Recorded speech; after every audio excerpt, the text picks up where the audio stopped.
Assalamualaikum warahmatullahi wabarakatuh. Perkenalkan, nama saya Muhammad Ulil Amri dari kelas 12 TPM 1 akan membaca penggalan cerpen dengan judul Dilarang Mencintai Bunga-Bunga karya Kunto Wijoyo.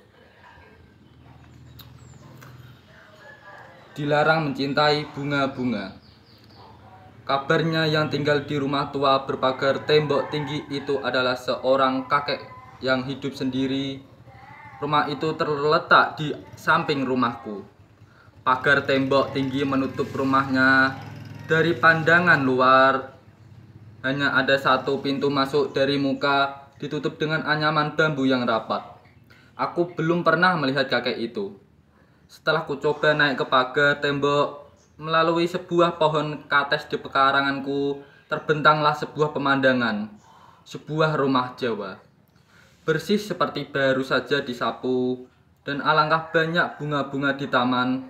Hari itu aku belum berhasil melihat penghuninya. Tidak pernah seharian penuh aku di rumah. Ibuku menyuruh aku pergi sekolah pagi dan sore hari harus mengaji.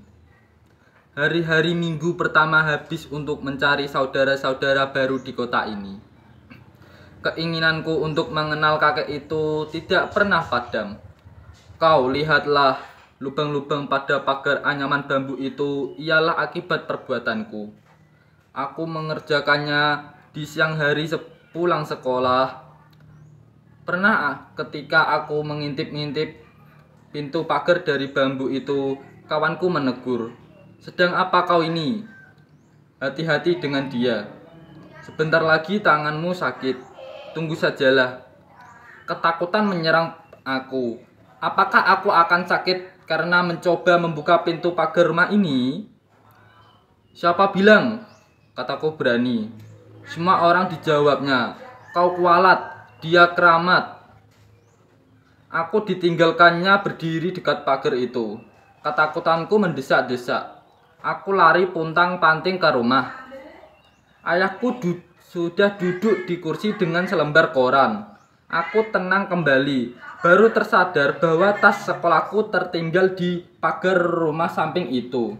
Sore hari aku memberanikan diri untuk mengambil tas yang tertinggal, dan tas itu masih di sana. Tidak dimanapun di dunia ini kecuali di pagar itu. Sebuah tas berharga akan selamat dari incaran orang. Tentang kejadian itu, kawan-kawanku mengatakan tidak seorang pun berani mengambil itu, sudah pasti. Siapakah orangnya mau membunuh diri dengan upah sebuah tas sekolah? Lebih susah mencari sebuah nyawa daripada sebuah tas sekolah. Tidak satu pun toko menjual nyawa, tetapi semua toko menjual tas. Tentu saja. Sejak itu niatku untuk mengetahui agak reda. Menyelidiki dengan mata sendiri berbahaya. Tinggallah aku bertanya pada orang-orang lain. Keterangan orang tidak begitu jelas. Orang mengatakan sekali seminggu ia keluar berbelanja. Orang lain mengatakan ia berbelanja sebulan sekali. Orang mengatakan ia mempunyai anak di kota lain. Orang lain mengatakan ia tidak beristri. Tidak seorang pun tahu pasti tentang dirinya. Barangkali di antara kawan bermain hanya akulah yang mempunyai keinginan untuk mengetahui lebih banyak tentang kakek itu. Kawan lain sudah tidak acuh lagi.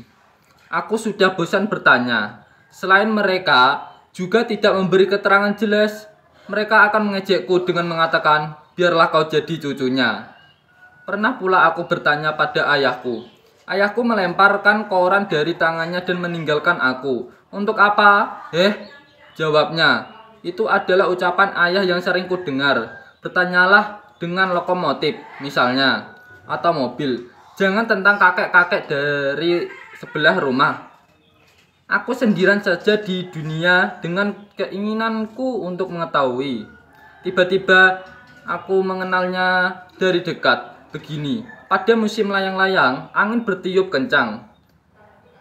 Jalanan muka rumahku tidak banyak kendaraan. Polisi membiarkan anak-anak main layang-layang di situ. Kami suka berkumpul pada sore hari. Di bagian ini angin dengan bebas berjalan, pepohonan tidak banyak. Sore hari Jumat aku tidak pergi mengaji. Di tanganku sebuah layang-layang buatanku yang terbagus dengan benang gelasan. Udara meruah menerbangkan layang-layangku. Dari kampung lain menyebul pula layang-layang. Layang-layangku terputus.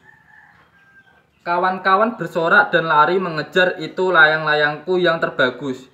Aku berdiri saja memandangi. Tiba-tiba pundakku terasa dipegang. Aku terkejut. Seorang laki-laki dengan rambut putih dan piyama, ia tersenyum padaku. "Jangan sedih, cucu," katanya. Suara itu serak dan berat. Sebentar darahku tersirap. Aku teringat rumah tua berpagar tembok tinggi. Mataku melayang padanya. Di tangannya setangkai bunga berwarna ungu. Tubuhku seketika menjadi ingin. Terima kasih. Sekian dari penggalan cerpen Dilarang Mencintai Bunga-Bunga. Wassalamualaikum warahmatullahi wabarakatuh.